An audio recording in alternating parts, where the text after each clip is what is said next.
Ça fait 60 ans que le peuple palestinien souffre et vous voulez prendre le temps pour analyser.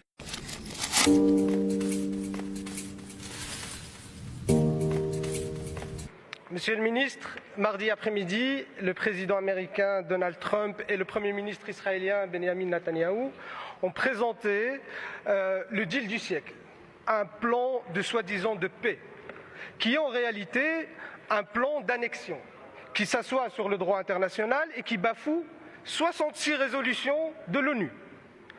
Un plan qui normalise la situation actuelle, la situation de l'occupation qui fait vivre un enfer au peuple palestinien. On peut parler des maisons détruites à coups de bulldozer, on peut parler des millions de réfugiés chassés de chez eux, on peut parler des paysans qui sont chassés de leurs terres, qui est leur seul moyen d'existence, des arbres, des oliviers qui sont détruits, brûlés.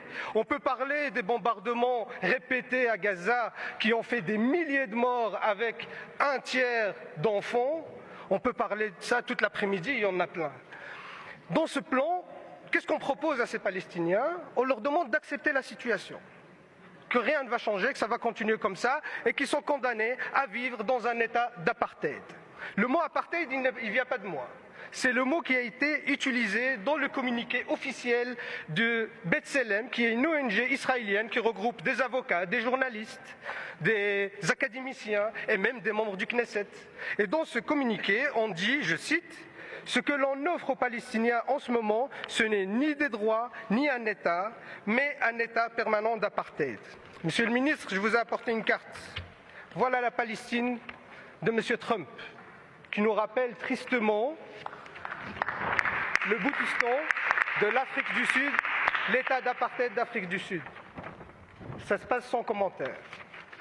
Monsieur le ministre, vu que vous êtes chargé des affaires étrangères et que vous êtes censé réagir sur des sujets importants, malheureusement et bizarrement, on ne vous a pas entendu sur ce sujet.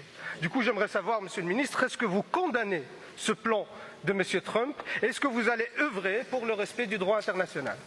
Ce conflit ne doit pas être géré, il doit être résolu, mais ni par une approche unilatérale, ni par la politique du fait accompli, mais bien dans le cadre d'un système multilatéral dont la communauté internationale s'est dotée depuis 1945 pour encadrer les relations entre ses membres.